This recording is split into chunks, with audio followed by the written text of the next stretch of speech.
Thank you so much. That's it for that, Abraham. And Esther and Jerry, I just wanted to briefly say how appreciative I am, not only for the message that you channel through, but how you live. You're so inspiring as people, as individuals, as leading edge thinkers, and as a couple in relationships. It's amazing to witness and have reference, and I just so appreciate your Good work. thing you weren't at the park with them the other day.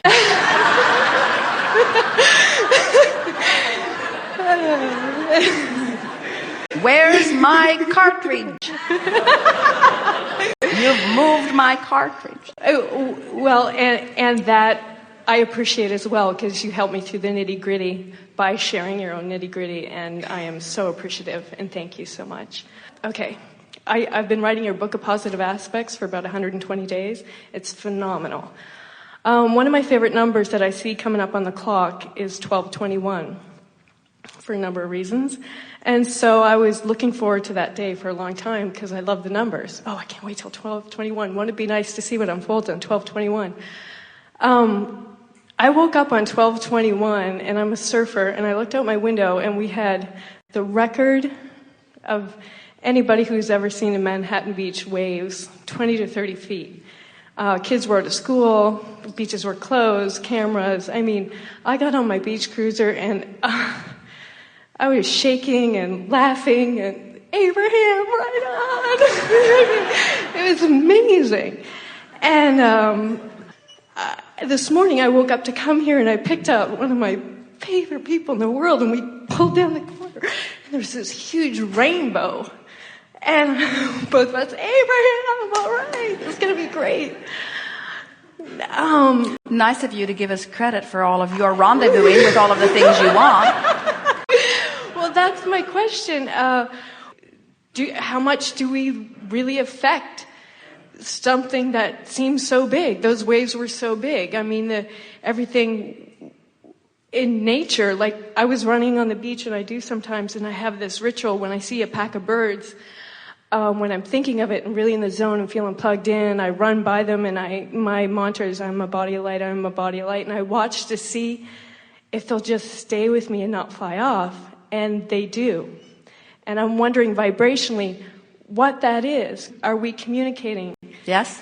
You are operating out of one mind, and they are wondering if you will fly off with them. Oh, I do all the time.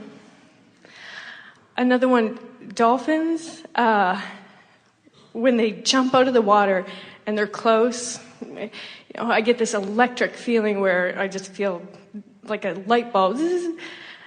Is that their vibration? Because I know we can't create in someone else's world, but their influence seems so strong and powerful with me. I feel like they give me a jolt, and I go under and play. And what is it in their vibration that does that, and how can I do that so I'm like a dolphin for other people? Well, that is the best way of presenting that we have heard yet. First, we want to talk about what they're doing, and we love your idea of wanting to do it too, because it's everything that we're talking about here. The most important thing that we want to say to you about the dolphin is that it is a pure positive energy being. In other words, what you feel about this dolphin, or about Esther's granddaughter Kate, or about so many of these beings that you are walking around this or swimming around this planet with, is that when someone is in the moment allowing themselves to be all that they have become. In other words, the contrast of the dolphin's life is not so much that it desires something that it is far apart from. In other words, its desires and its expectation are in sync, so its vibrational alignment is complete. Before you came forth into this physical body, relative to this vibrational crack, you were one perspective of well-being. And as you were born and you took on the perspective of the physical world where there's lack, you separated a bit. When you slumber, you come back into one vibrational signal. When you wake up, you separate a little bit. When you meditate, you can bring yourself into one vibrational signal. When you criticize, you separate. When you write a book of positive aspects, that's why it feels so wonderful, you come into alignment with who you are. And so the dolphin, for the most part, it would be rare to find one affected by conditions enough that there would be any separation in vibration. The dolphin is a constant, like your inner being is a constant. So it isn't that the dolphin did something so remarkable. It was that you in your bliss, you on your board, you in your body, you swimming in the ocean, you in your book of positive aspects, you brought yourself into vibrational alignment. So now you are two beings, the dolphin in perfect alignment with source and self, and you in perfect alignment with source and self, having a rendezvousing moment. In other words, it just does not get any better than that. And so when you say, so how can I be like the dolphin? How can I be that for others? We say, you do that all the time. You are that all the time. And you say, well, then why doesn't everybody that bumps up against me feel like I felt when I bumped up against the dolphin? And we say, because they are the variable that's not in alignment. You're the dolphin. You're in alignment. Don't take responsibility. We promise you, the dolphins are not out there fretting over those who are not in alignment. Right. They just be in alignment. Absolutely. Jerry and Esther can see them from their motor coach in Malibu. They see the dolphins leaping out of the water. And Esther looks at them and she wants to say, oh, I know you're doing that for me. And then she always says, I know you're just doing that. You're doing it for you. You're doing it because that's what you do. In other words, you are this joyful being. And what Jerry and Esther are noticing is the more tuned in, tapped in, turned on they are, the more often they see the dolphins. It thrills them. The longer they're there, the better they feel, the more they look up just at the right moment. Both of them are sitting at desks working, sometimes not looking up except for that moment when the dolphin is leaping, you see. And we say, it is your alignment that you are working on, and leave everybody else's alignment to themselves. Excellent. You are a magnificent dolphin. Yes, I'm interested in the issues of addressing bodily conditions. You mentioned today that there are diseases that are related to specific emotions. Well, because everything is related to your vibration, and your vibration is responsible for the way your emotion feels. So. Got that. So what I'm wondering is, to handle a bodily condition, is it enough to get to feel better about the condition? Do I just need to feel better about the negative emotion? Or should I be looking for some sort of underlying resistance that causes? I'm just not quite sure whether I'm making too much out of it.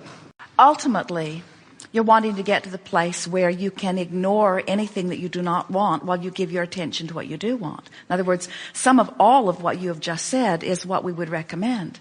The thing about having something that you are working on being about your body is that your body and how it feels right now is everywhere you go.